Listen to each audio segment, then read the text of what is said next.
Well,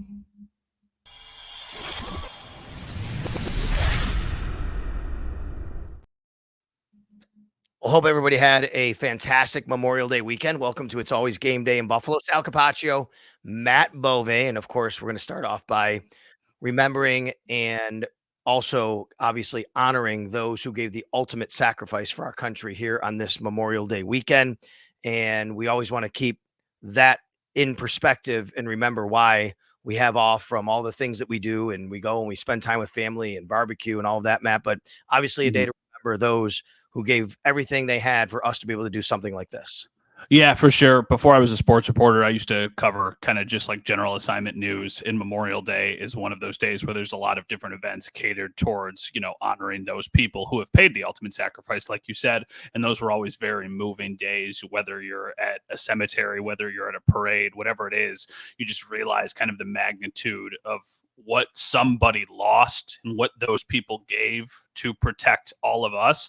So it is really, the most selfless thing anybody can do. And there is so much more to the long weekend than, a lot of just people getting a day off and having a 3-day weekend. So thank you to all of those who serve, who have served in the past, who continue to serve.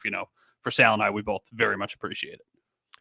A weekend that comes to a close and starts up a new week. We are recording this and talking to you on Memorial Day at night. And part of the reason why Matt and I had to get together now is because we have very busy schedules throughout the week, including tomorrow. The Bills, they're back on the practice field at OTAs. We're going to be out there watching. So that's Tuesday. And the way it works from the scheduling standpoint, so everybody knows, is the Bills have OTAs every Tuesday or every week. They have 3 OTA practices for a few weeks, but the media only gets to watch every Tuesday. So that's last week, it's this week, and it's next week. And then the following week, it's 3 days worth of mandatory minicamp. So we're going to make sure that, you get all the content and everything that we're going to talk about, but that's where we are in the schedule right now. The Bills have another OTA on Tuesday, and then they're going to be on the field, but we're not going to be able to watch that. So in the meantime, we'll kind of get into what to expect at OTAs. We're going to get out there on Tuesday. We're going to hear from Joe Brady. We'll talk about all of that. Before we do that, though, we had a schedule release last week that we talked about quite a bit, obviously, or a couple of weeks ago now, whatever it was. And we were very excited. We knew, Matt, for the last several months where the Bills were going to go and who they're going to play at home. We just didn't know the dates. But we have a lot of time now to digest where they're going and putting it together with the time of year they're going there. So you said to me, how about we rate the road trip schedule? So let's do that. Let's talk about the away games for the Buffalo Bills, 9 of them. I'm assuming you don't want the 10th one, Pittsburgh, for preseason, unless you want to put that in there too. No, I might defer on that one and let somebody else from work kind of go make the drive to Pittsburgh. Not that it's a bad city. It's just we've been there so many different times. And for a preseason game, I don't think there's that many people who are traveling from Orchard Park to go down and watch the Bills in the preseason. But hey, maybe I'm wrong. Who knows? All right, so let's do it. Let's start off, and you just want to go 1 through 9, 9 through 1. How do you want to do it? I feel like we should start at the bottom and we should work our way up just because I don't know. I think we're going to have pretty similar lists. That won't surprise me, but I do think we should start at the bottom. And for me, it's pretty clear cut. It's the season finale on the road against the Patriots. Even if the game means a bunch, which maybe it will, just not great weather. It's going to be cold. It's, late in the year. It's New England. The stadium is good, but not great. The team they're playing is who knows what to expect from them. So for me, they're my number 9 as far as road trips are concerned. See, I was going to put them last, but I didn't. I'm going to put them second to last. And the reason is because that time of year, Boston, it's pretty cool. You go to Boston, in the team, typically we stay in Providence. I love Providence. I think Providence is great. One of the best times is when the Bills are, and this has happened quite a bit, they go there right around Christmas time. Now, this year, it's a couple weeks later, so it does take a little luster. I would have actually had that trip even higher if it was a couple weeks earlier, right around Christmas, and the skating rink downtown in Providence and Federal Hill, but it isn't. It's right after New Year's, but it's still great. So it's still a great thing, part of the city, but all those other things you said are right, which puts it down the list. My number 9, believe it or not, as much as I'm going to enjoy being in a dome that time of year, it's Detroit in December. I mean, it's kind of like Buffalo. It's Buffalo in December. I like Ford Field. I'm going to be in Detroit in a dome during cold weather season, which is fine. Give me Detroit in September, October, maybe even November, and it's higher on my list. But it kind of doesn't feel anything special since I got to go there in December to call the game and be a part of it instead of earlier in the season. See, I feel the exact opposite, which is interesting because I feel like the dome takes it to a new level because you know you don't have to worry about the elements, even though it could be bad outside. And also for my list, I should say, we didn't really talk about this too much. I am factoring in, I think, the magnitude of the game, the significance of the opponent. And that's why for me, Detroit is more in the middle of the list than for me, than the end of the list. So I think we'll have a disagreement there. So my second lowest trip that I have here. Now, this might be one that you don't agree with, but it's at Indianapolis. That's what I have at 8. So do I. I have that at 7. I just because I Okay. told you I have New England at 8. I have Yeah. Indy at 7. Go ahead. I just I really like Indy. Like I don't want to make this seem like that this is a slight on Indianapolis. There's a lot of good restaurants. There's a lot of good bars. There's a lot of cool things to do that are in a walking distance from Lucas Oil Stadium. I just think that it's maybe lost its shine a little bit because we're there for the combine. And Mhm. it's like, okay, well, you've been to these restaurants, you've been to these bars. I think for a lot of fans who might not have been, who have not been to Indianapolis before, it should probably be a little bit higher. The stadium is cool. I really like the stadium. Really like the stadium. I just don't know what to expect from the Colts yet either. That kind of mixes into this as well. I don't know if they're going to be good or not. AFC South to me is just like the biggest meh division in the NFL. I just think that somebody had to be on the bottom of my list, and they're pretty low. I hear you. I mean, a little bit earlier in the year, maybe a little bit better, but hey, I like Indy a lot, as you know, as you said. I'll disagree. No, it's because I like Indy, the restaurant scene and all that, but it's a convention city and it's a football game weekend. It's a little bit later. It's in November, which is Mm-hmm. fine. It just doesn't move the needle quite that much for me to put them any higher. So I'll put Indy as my number 7. So I have Detroit, New England, Indy. You have New England, Indy, and then what do you have next? This is 7. where you're. This is what do you think I have next? This is when I think we're gonna really tear apart. Next you'll have maybe Miami. Miami. Yeah, I have Miami next. I think that if Okay, Miami was later in the year, that it would obviously be higher. But that because works. it's week 2, Yeah. because it's a short week, it's a Thursday. Now you can look at this one of two ways. But if you're a Bills fan who's trying to go up for this game, you could go up the day of the game and then maybe take a day off Friday, have the weekend, and come back on Sunday evening and not have to take too much time off of work. I get that. This is going to probably be a game on our network too. So I'm excited about the game. I'm just not necessarily excited about the road trip. It's super, super hot and Uh-huh. muggy and humid Yeah. in Florida at that point in the year. I know because it's a night game, it won't be as bad, but I don't plan on doing much during that trip besides working, going to the game, and then flying home. Look, I totally get it, and a lot of the same reasons. I mean, you put Miami in December, we are not putting it this low, right? But you put No. Miami the second week of the year in the Hmm. heat, and even though it's a night game, it helps out a lot. The trip itself going down there, I'd rather see Miami in December or in January, as the Bills have, a couple times the last few years. But in the second week of the season in September, doesn't do as much for me. The thing about it, though, I struggled with, I love the Bills people, Bills Mafia in Miami. Yes. I love Bills Yes. fans in Miami. I love that. The A1A is packed when the convoy of the buses come down for the team. It's incredible. It's a great Hmm. scene. That's what I struggled with putting this low, but I do as well. So, all right, I have 9 Detroit, 8 New England, 7 Indy, 6 Miami. You have what? Why don't you go through your few that we've done so far? 9 New England, 8 I had at Indy. Indy, 7 I had at Miami, and then for me 6 will actually be at Houston, which I know Okay. might throw some people off a little bit too, but I like the stadium is fine. The Stephon Diggs layer to it makes it so much more intriguing, but Sunday 1 o'clock game. Not to say that that doesn't matter, but just Sunday 1 o'clock game. Houston is from my experience, I've only been once.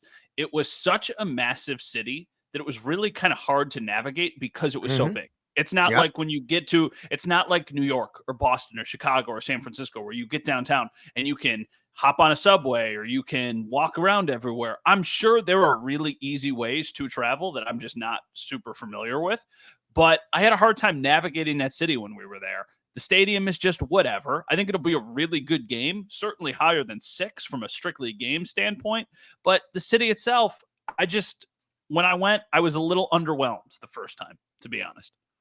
I definitely don't have them this low. Houston, you have them at number 6. I don't.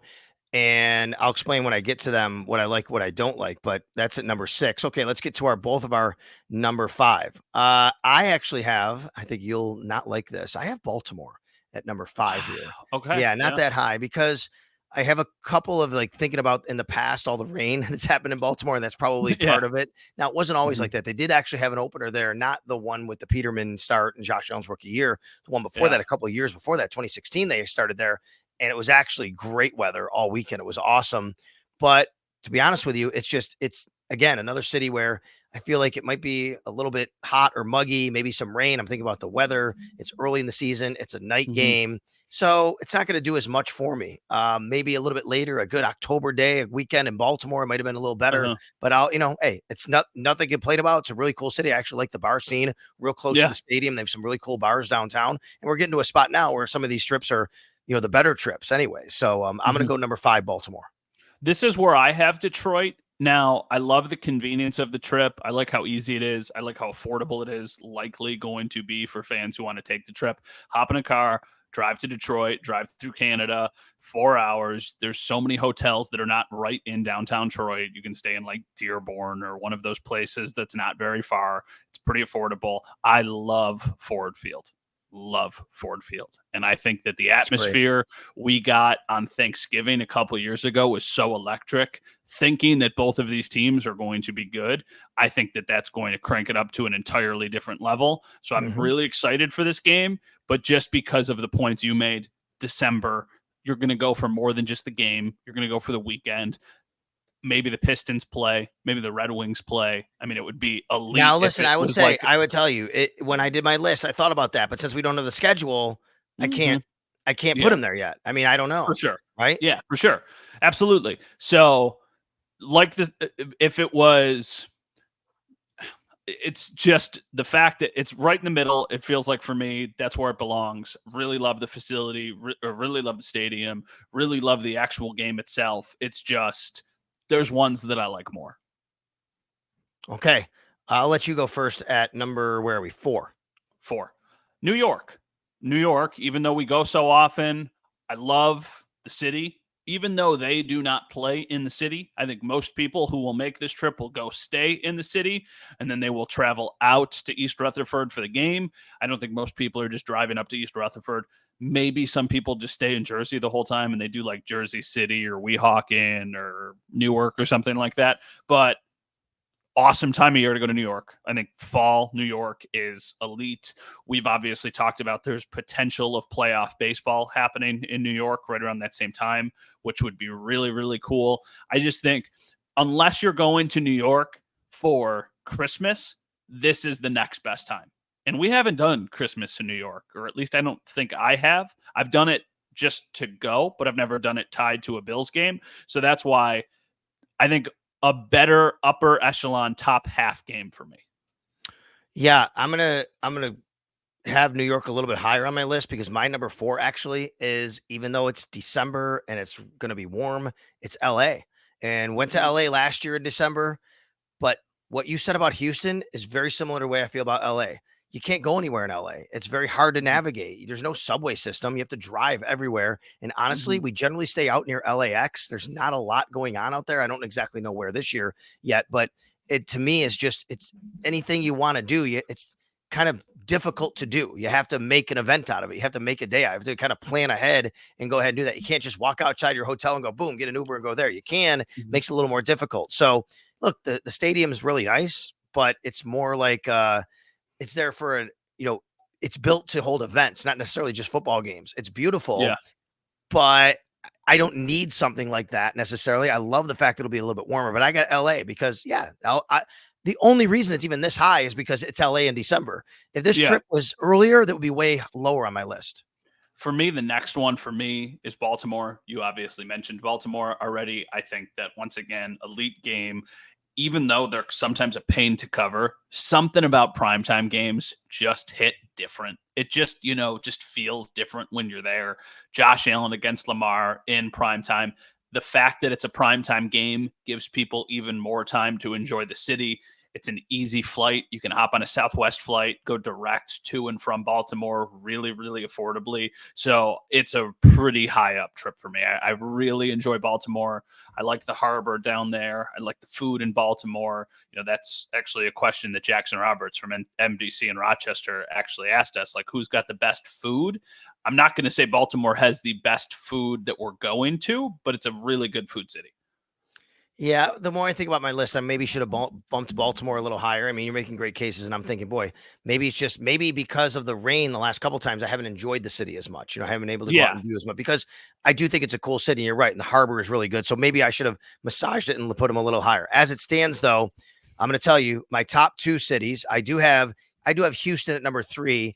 Actually, let me go there first because all the things you said are right. Like, it's a really big city, but actually, like Houston, great barbecue. I know there's gonna be some big Bills parties going on there. Sure. The stadium is massive. I always say it's a little bit too big, but I think that it's gonna be a cool trip this year. The Stephon Diggs storyline is a big one, as you said. CJ Stroud, seeing him, like, that's gonna be a really cool game to be a part of and to be announcing. But I think also just I know that they have a lot of great food and the barbecue and the fan side of it with Bills fans going is going to make it a really, really cool weekend. And then I'm going to get to my number 2. That is actually going to be at the New York Jets for a lot of the same reason. It is a great time to go to New York. If I could just put this game on any point in the schedule, it might be this weekend that the Bills are doing it. Columbus Day / Indigenous Peoples Day is what it's called now. It's a holiday, the day they're playing. So if you want to go, if you're in a job that gives you off that, that time period, you can go do that. You said it. You're going to be right at the AL and NL divisional playoff round. If the Yankees are playing, it would make it even better. And then what about Rangers, Islanders, whatever? It could be Knicks. I mean, I guess they would be in November, but there's a lot of stuff going on in New York. It's the best time of year, as you said, to go to New York City. I love New York City that time of year. That's going to be my number 2. Yeah, for me, my number 2 is LA. And a lot of the factors that you mentioned as, things that pushed it to where it was. December, escape from the cold. The biggest thing for me, and this might sound crazy, it is easier to get to LA than it is to get to a lot of the other places that we have mentioned, specifically from Buffalo. I booked round trip flights to LAX, direct both ways, JetBlue, and it was like $300. I'll be to LA in 4.5 hours or 5 hours, and then I'm coming home the night of the game. I leave Friday. At like 7, and I get to LA at like 8 o'clock or something direct. Then I'll have all day Saturday to hopefully go do something cool. And then what I'm really hoping, I haven't checked this yet. I'm hoping there's like a college football game that would be coinciding with that game, and I haven't looked yet. And then Sunday, because it's a 4:25. Well, there wouldn't probably be college games because it's December in LA. Yeah, basketball, maybe though. Isn't there college football still going on in December? Like early December? Isn't it? It's bowl game season. By then? Really? Yes. The last weekend is basically Thanksgiving. The week after that, basically, yeah. Oh, okay. Well, I'm just not a college football. Here's a fun one. I've never been to, besides UB for work, I've never been to a college football game. Wow. Never. Okay. In my life. Well, we'll have to find one for you this year on the road schedule. I heard I have to look at this. Notre Dame plays at home the week the Bills are in Indy. I think they're on the road. I think that's wrong. Oh, okay. But there is somebody in Indy that weekend. It's Michigan at Indiana. There you go. Okay. So that would be cool. I would like to do that. But yeah, I love LA. Like Santa Monica, maybe try and get around to golf in there. Really, really cool. See, I also want to make the point here. You get to go to these cities earlier than I do. Yes. Okay. I only get to spend an evening in these cities.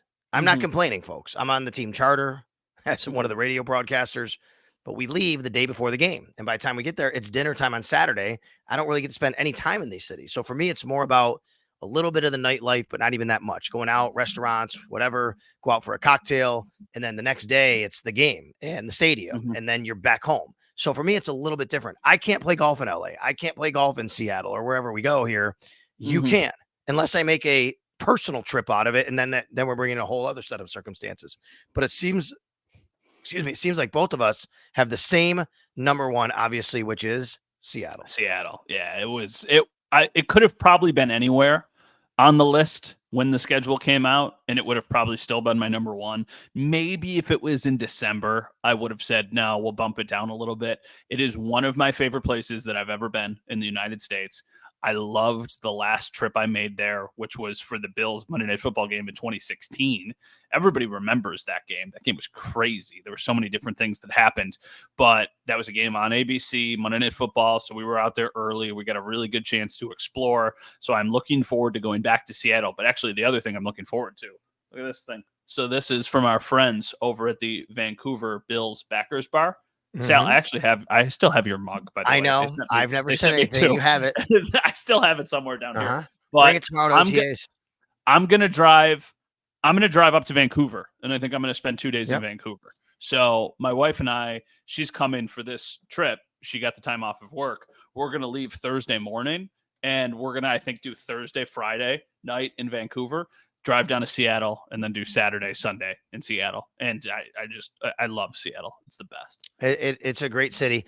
It is number one for me, partly because we just don't go there very often, right? All these other cities, you're a little more often. Even LA has 2 teams, so it's more of a chance to be there. But I do wish it was at a different time. We've talked about this. Maybe on a little earlier. A little earlier in the season. Maybe getting the bye week after or a Thursday night game, spend it like just selfishly, right? You'd love that. A night game, right? Seattle night game would be awesome. Spend a little more time for me personally in the city, get a full day if it's a night game. So I did kind of struggle with that when I put the list together. I was going to put New York number one because it's a great time of year in New York City, but I did keep Seattle number one. All right. So that is our list of road trips for the Bills. We did not rank Pittsburgh in there somewhere for the preseason, but those are your 9 regular season road games. All right. So by the time you listen to this, we will be out at OTAs for the Bills' second week of OTAs, as they have 2 out of 3 now completed. And then after that, we've got mandatory minicamp and then some time off before training camp. But we will be headlined at OTAs in week 2 with Joe Brady. And I believe, Sal, correct me if I'm wrong, this will be the first time we have spoken to him since he was named offensive coordinator and the interim tag was removed, right? We haven't talked to him since then. Haven't talked to him since the meet as a mass media. Correct. I did see him, catch up with him, talk to him a bit at the combine. I saw him, but it was just hey, how you doing? How are things going? But yes, it's the first time on the record anybody's actually talked to him in a scrum or anything like that.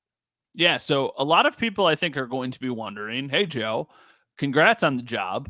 What do you think the offense is supposed to look like? What do you think that you want the offense to look like? Was last year's, once he took over, was that what you think the offense needs to be? Or is that what you could realistically turn it into, given all of the work Ken Dorsey had already done? And that's what I think is a really interesting part of the season, not even just from a personnel standpoint, because the personnel is going to be completely, especially offensively, after watching practice last week at OTAs, it is just so weird being out there and watching this team, and almost every weapon is somebody different.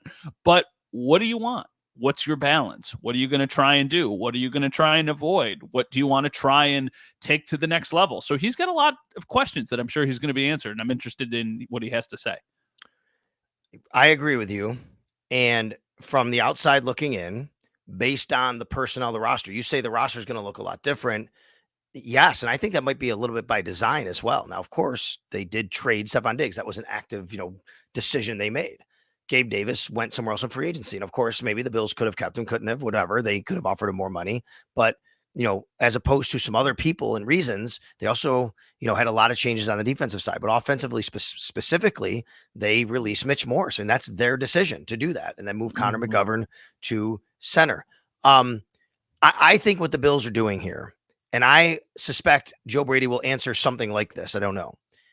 He'll tell us, and I do think this is right, that they're trying to build an offense that they can attack from all different spots in the field with any of their players, and you don't really know which one is going to be doing what. If you take a look, Matt, at the skill set of the offensive skill players, They're all so versatile, and it's always been important for the Bills to have versatility. We know that. Mhm. But I think this has taken it to a new level. We're talking about receivers who have lined up in the backfield quite a bit in their NFL careers, like Curtis Samuel, or taking the ball and handoffs, or just gotten it on short little screens. We're talking about guys that they brought in at wide receiver, undrafted free agent. They got the kid from Ohio State who actually was a running back at Ohio State, but he's a wide receiver, in the NFL. We're talking about Keon Coleman, who obviously has a bit of a different skill set than what they've had over the last few years. Look at Khalil Shakir and what he does. And then, of course, Dalton Kincaid. And he's really Yeah. more of a slot receiver than he is a tight end. And then James Cook, who can line up out wide. How about Ray Davis? The list goes on. I think they're building an offense where they want to just put guys in any spot on the field where every week you're the defensive coordinator and you say, I don't know where they're going to line up, but we better be prepared for all of it. Yeah, I think the mantra for this year with the Bills, if they have success, is if one of us eats, everybody eats. And I think that's going to be the way the Bills offense looks, to the point that you said. The skill sets that they have added in, while I still think that they will absolutely miss having a bona fide legit number one, I think that everybody has a little bit of a skill set that can kind of be their specialty. But then there's also guys who can do a little bit of everything. So for me, like Dalton Kincaid is going to have a monster season. He's going to lead the team in targets. He's going to lead the team in catches. He's going to be really, really elite. But then after that, I look at Ray Davis edition as like hey, you haven't been able to execute a screen pass in years. He is going to be the guy who's going to execute screen passes, and then he'll give you some nice depth behind James Cook. I look at MVS, even though he hasn't made the team yet, as, hey, dude, I know you've had struggles with catching the ball, but you're fast and you're tall. You're just going to run down the field, and we're going to take 2 or 3 shots at you every single game. 1, to keep a defense honest, and 2, maybe we hit on them. I think of Khalil Shakir more as a hybrid of because he can play both spots. He can play inside, he can play outside. I think they'll use him a little bit like they used Cole Beasley, but then they'll also use him a little bit on the outside like they've used some players in the past. And then Curtis Samuel is like nobody they've had in years past. I think when they signed Curtis Samuel, the comparison I made was Percy Harvin. I know that Percy Harvin was like Curtis Samuel on just like full go, but I think Curtis Samuel is going to be a really big Curtis piece Samuel with a turbo button. Yeah, Curtis Samuel with the turbo button, but the numbers are like oddly similar. So Curtis Samuel is going from playing with some not great quarterbacks to somebody who I think is the second best guy in the league. So I'm not as concerned about the offense as maybe some people are. I don't think it's going to be as good, but I think it's going to look a lot like it did when Joe Brady took over in the second half of last year. Yeah, I mean, Mark David F. Reich Comeback on X asked us, would you agree with Dan Orlovsky that too many people are sleeping on the Bills offense? Because that's what Dan wrote. And this goes to your point, which is, I think it is, it's not even necessarily sleeping, right? Sleeping means like, well, they're going to be a lot better than people expect, which is fine. And maybe, and I do agree to that to a point, but I've said, look, they have Josh Allen. If you don't expect the Bills still to be really good on offense, I don't know what you're doing, because they still have Josh Allen. What I do think people are sleeping on is just what the Bills are trying to do intentionally. To me, they're intentionally, I don't know if it's going to work. I think because they have Josh Allen, it should work in some capacity. I think they're trying intentionally just to have this really new, different approach that we haven't seen yet, which is we're going to come at you in waves. We're going to come at you in numbers. We're going to come at you by volume. We're going to come at you by committee. And I don't know if it's going to work. You said it. And I agree with you. Not having a number one is very concerning to me, Matt. It really is. But I'm really interested in how they're going to try and do this with all of these people. Look, last year when Joe Brady took over, a lot of the talk was the decline in production, the targets for Stephon Diggs. Well, with that decline in production and targets came a really steep incline in touches and everything for James Cook. And I think that that's what they're trying to do, create this offense where it's not James Cook necessarily centric running the ball, but that's the kind of guy they want who can do everything for them. Here's what they need to figure out. And I don't know the answer to this right now. I don't think anybody knows the answer to this right now. Defenses play you different when you have a number one wide receiver. Even if you think Stephon Diggs slipped up a little bit at the end of the season, I still think he's a really good player. Even if you think that he slipped off a little bit, teams were accounting for him, and he was the biggest concern besides Josh Allen. Do the Bills now that they have multiple guys who are better than their secondary options that they've had in the years past, what is harder to game plan against? Multiple options and secondary pieces where we can hit you a lot of different ways, or a bona fide stud? You would love to have both, right? If this was the Bills team with Stephon Diggs, I think we would be sitting here going like, this is maybe the most talented group they've ever had. But there's a really big void there, right? without Stephon. There's a really big void there without Stephon Diggs. Yeah. So I don't know how teams are going to play them. They will need somebody to step up. I think it's unrealistic for anybody that they currently have to even come close to the production of what Stephon Diggs did for them. But at the same time, they had success without really Stephon Diggs contributing once Joe Brady took over last year. And I don't know how much of that will change when he's not here. So I don't know. I think it's so fascinating to think of it that way. What you said, which you're right. You get that one player, and it goes from, oh my God, like who's stopping this offense, to not having him and going, oh my God, I can't believe what are they doing to the offense? It's that one player, right? Which just tells you though that the rest of the parts are still pretty darn good. And then we'll see about guys like Keon Coleman and how they can fit in. What would Marquez Valdez-Scantling be? What is he going to be, I should say? And does Chase Claypool have something? If they get one of those guys, just one of those guys to hit and be pretty good, I mean, then we might be talking about something here. I think there are some interesting questions along the O-line, which we'll also continue to address as far as the offense is concerned throughout the week. OTAs on Tuesday. Make sure you're following Matt and listening along and watching along, WKBW TV, and me on WGR Sports Radio 550 Tuesday. The Bills will be back out at OTAs. All right, let's go to your could call it a tweet stack, but it's not even Twitter anymore. So your yeah, there you go. Your X stack, your questions on social media. All right. Okay, so I had a couple of good questions. Why don't you start us here? And sorry to talk over you there. Why don't you start us here? And then I got a couple that we can get to as well that I found that were interesting. This one is from Zach Sheldon from Trainwreck Sports, and I think this is an interesting question. New players, new coaches, a franchise, practice, whatever. Basically saying, what's the biggest misconception amongst the fan base and nationally about the Buffalo Bills in 2024? So what's the biggest misconception about the Bills? I have something that I think is the answer, but you can lead us off if you'd like. What is the biggest? Let me read his question. I have it here. Read it to me again. Okay, new players are good. What's the biggest misconception amongst the fan base and nationally?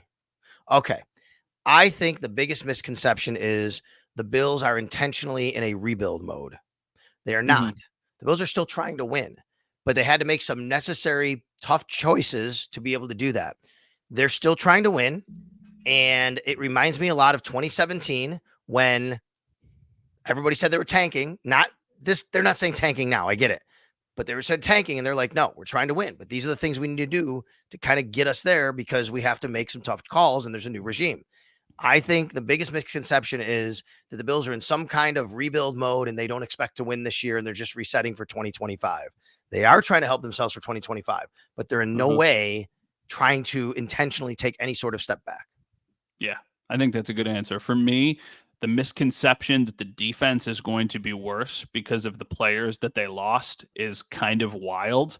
I think that Jordan Poyer, once unbelievable, all-pro player, lost a step last year. Tre'Davious White, injured in week 4, played basically the entire season without him. Micah Hyde, we don't know what's going to happen with him. Not the same player he once was. Then for me, it's like, okay, yeah, you lost those guys. You lost Leonard Floyd. Leonard Floyd is a big loss. Mm-hmm. You're getting back Matt Milano, who is their best player on defense. Didn't have him after week 5. You're getting back Daquan Jones for a full season, presuming that these guys are healthy. Obviously, these are big ifs. Daquan Jones was playing at a Pro Bowl level before he got hurt, and then he and Matt Milano both got hurt in the same game. You're getting more from Von Miller than you did last year because it's not possible to get less. Whatever Von Miller does this year will be more than he did last year. Mm-hmm. And I really do think, even though the safeties are going to be different, I don't think we're going to see an immediate that's a glaring problem. I think there will be growing pains, but it was so obvious that they were trying to get younger and more athletic at that position. And that's what Taylor Rapp, you can say what you want about him. Really good athlete, really young. Cole Bishop, a lot of people think is going to be a really good player in this league. So for me, it's you're getting healthier. I think the defense is going to be better this year than it was last I year. like it. I really do.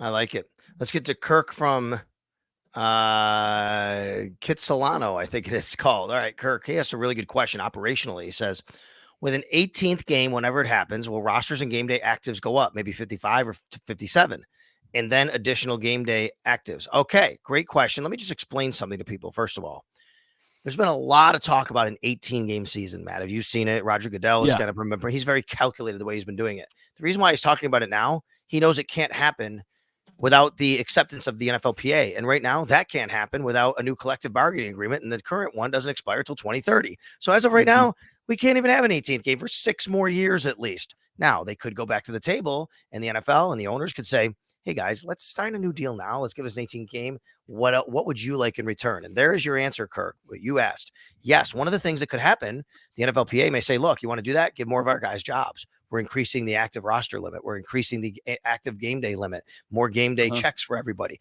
That would have to be, I think, one of the concessions that the owners will have to give. But the biggest thing is, and I'm glad Kirk asked the question because I get it a lot.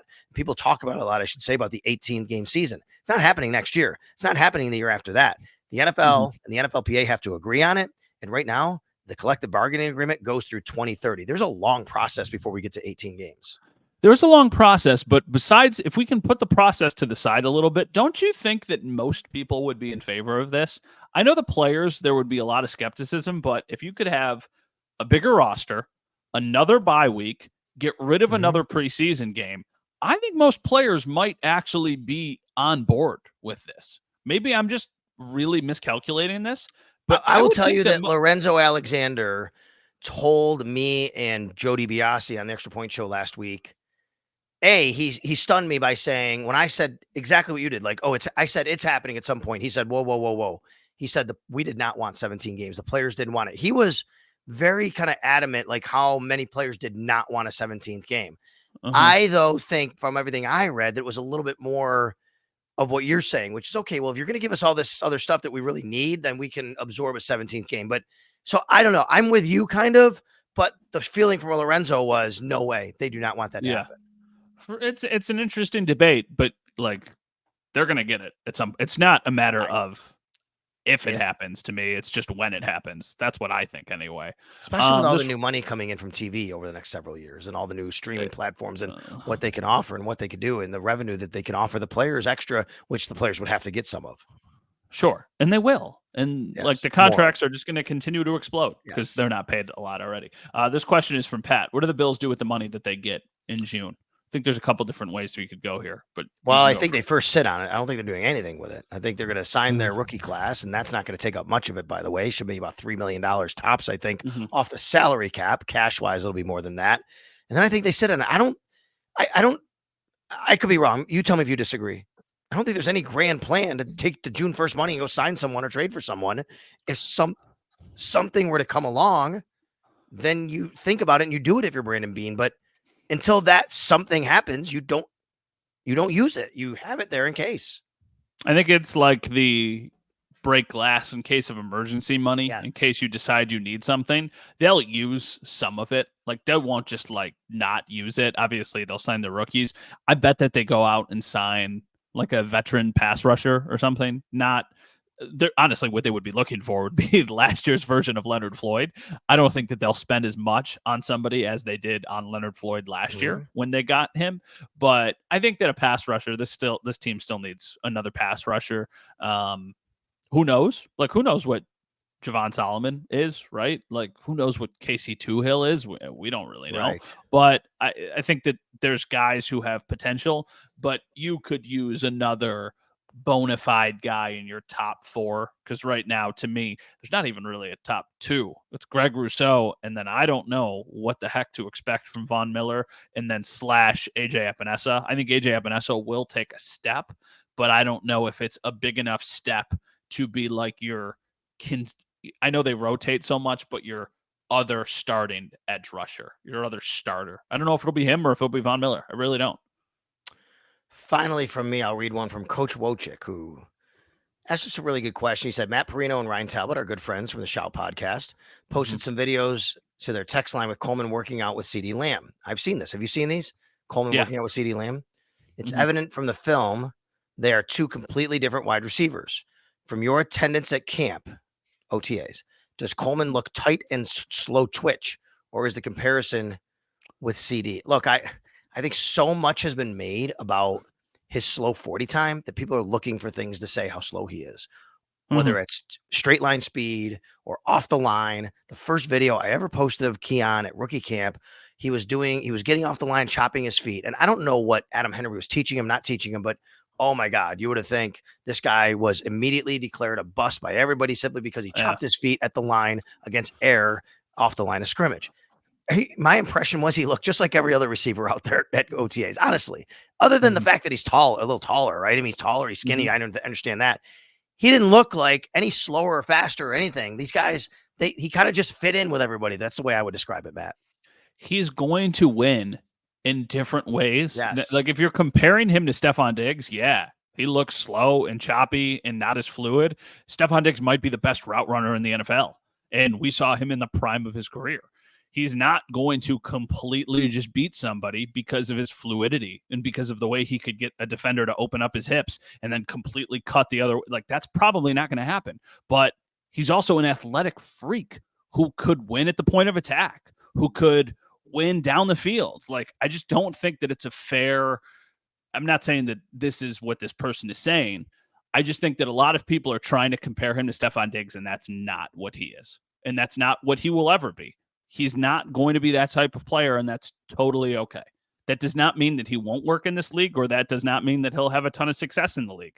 But like, let's give the guy a chance, right? Like, this is the opposite of Dalton Kincaid. Last year, Dalton Kincaid is the next Travis Kelce. It's like, well, let's see the guy play first. Now with Keon Coleman, it's like, well, let's give the guy a chance. Like, he gets to play with Josh Allen. I bet he'll do some things, but it'll probably take a little bit of time, and that's totally okay, especially for a second round wide receiver. Let's All right, see. Matt, before we go, I have one more for you. Do you have anything for me or anything for Yeah, us? I like this question Okay. from Alex Brasky, Oh, just who's jeez. over at Batavia. It's just what's your favorite day of the week? You got a favorite day of the week? It depends on the season, time of year it is. I Okay, think during football season, obviously I love Sundays. I think Thursday might be.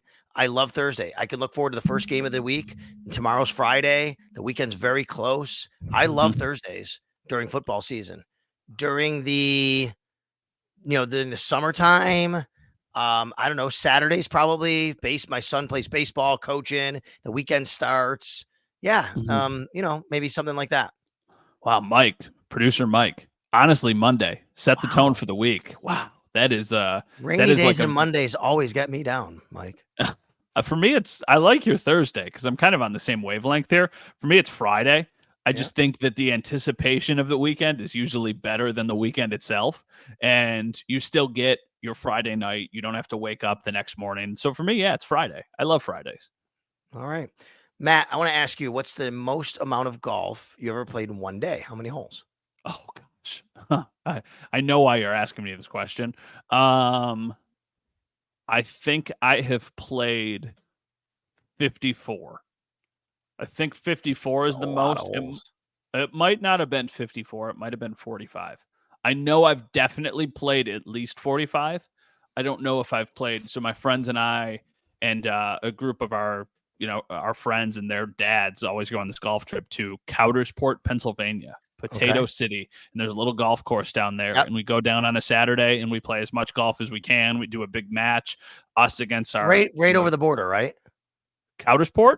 Yeah. It's like 2.5, 3 hours. I honestly don't even know where Because it the is. reason why I think I always hear the meteorologists on Yeah, local Coudersport, television talk about it. but it's far. Yeah, it's still But it's pretty right far over the though. New York border. I mean, that would be a couple hours for sure.